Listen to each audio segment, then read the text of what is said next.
Welcome back, family. This is your boy D. For all you smart and intelligent folks out there listening, that just simply means Ed. Today's episode is entitled, What is a Project Artifact? Again, what is a project artifact? Hey, listen, project artifacts are your guiding compasses for your project to excel and have the success that's required. According to PMBOK, the term artifact in the context included in project management includes project management, processes, input, tools, techniques, output, EEFs, and OPAs. Let's get into my very first point. First point is process. So when you look at the what is a project artifact, the first thing is I'm putting up in front of you, family, is processes. So when you look at processes, it has to do with your initiating, your planning, your executing, your monitoring, controlling, and then of course your closing. And then those artifacts that are responsible to be the roadmap and guide to effective project execution is, oh man, you just don't know. That's why I'm getting better at this, family. I remember actually it was used to be Monday through Sunday. No, actually Monday through Friday. Monday through Friday, I would study. At that time, I think it was 47 processes. Uh, I would type them out just because that right there, those 49 processes are really the backbone. When you start learning, when you start reading questions, and we're probably going to do a session where pull up some CAPM questions, some PMP questions, and you guys could just look over my shoulders and see if you can get the answer right. But back to what I'm saying is that when you learn that 49 processes, it'll help you when you're answering questions to see where you're at in the project. Because if it says, "Hey, the project manager just started, and they're looking at their project charter," well, we're initiating. So the processes is very important. So that's point number one. Point number two: inputs. Now, what inputs does, it explores the artifacts such as your project requirements, your stakeholder expectations, your organizational policies, in which this fuels project management. These inputs really provide project outcomes and give you a guide for decision making. Point number three, one of my favorite tools and techniques. Now, I'm going to say this, and you've heard me say it over and over again. Every tool and technique does not go, okay, I'm sorry, I'm yelling. Every tool and technique will not be applied to your project. I know you want to use everything. You want to use the kitchen sink, but not every tool. So, family, when you're leading projects, make sure and identify the tool that's applicable to whatever that project is. So, back to tools and technique is point number three.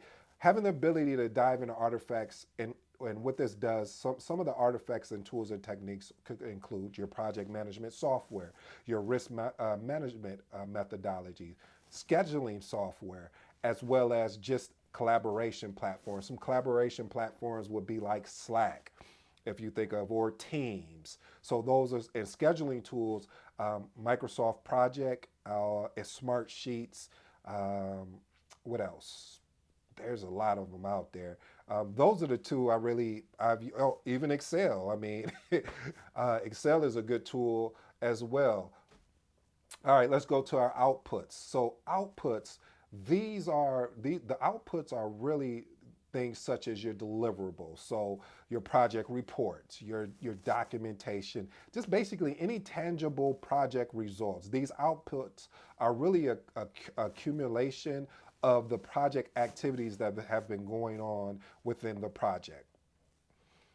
EEFs. If you don't know what EEFs stands for, that acronym means Enterprise Environmental Factors. See, when you uncover the artifacts that capture these external factors that influence a project, so here's some examples of EEFs: industry regulations, market conditions, the cultural norms, and technical advancements. I remember when I was leading a project that one of my EEFs, I had to understand what the market conditions were for a particular project, and was it even worth us going forward? Now, normally a project manager wouldn't be so engaged at that point, but it was because I had the industry knowledge of where they were going, so I was able to point the sponsor to the resources as he was building out the business case. So, family, look at that.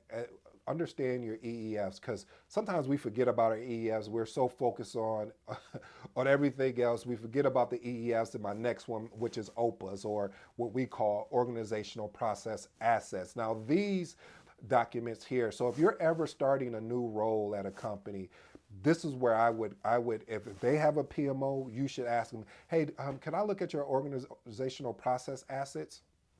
And this will tell you everything about your PMO at that point. If they don't know what you're talking about, yeah, you probably made a bad decision. No, I'm just playing. I'm just playing. Don't quit on the job yet. This is an opportunity for you to help them grow. So, what is an organizational process asset? So what you will have is your project data, basically your historical project data, your lessons learned, your organizational guidelines. So basically, how the OPAs works. These are the assets that contribute to the project management efficiency and performance. I'll say that again: efficiency and performance.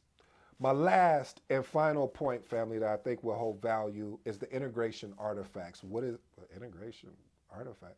So just stay with me. So these artifacts include your project charter, your change control processes, your, my favorite, communication. Yes, communication plan, to ensure that the project is aligned effectively. A lot of times, family, what can happen in all these various artifacts is that, yeah, you're putting all these artifacts together, you're doing all the due diligence, you're spending so much time on the artifacts that you're not even bringing it to the team to really, as I'd like to say, poke holes at it, because you may find out in your communication plan that things have changed, things have adjusted, and you need to adjust to what the audience needs. I feel a lot of times we're unwilling to make a change because if we make a change here, we got to make a change over here and over here. So it's just easier to work in a broken system, which you're not going to do that because you're an exceptional project manager,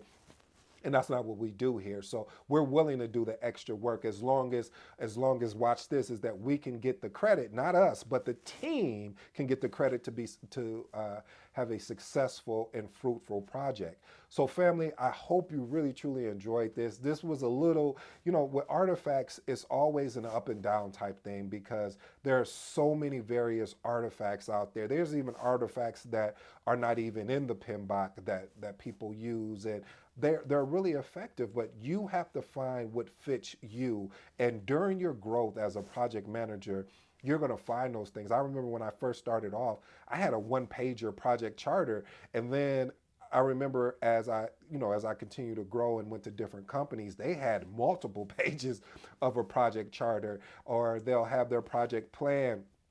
I mean, it's like a booklet per se, and it was good. But again, remember what I said: not every artifact or template is going to fit your project. So that's why the PMBOK is called I like to call it my companion guide or my passenger. Meaning, with my passenger, I'm still driving, but they're going to look for my blind spot. Ooh, I like that. And what that does is that when I'm looking at the study guide or the reference material, it's a reference to say, hey, this is how a WBS is used, or this is how you use earned value management. It's a reference document.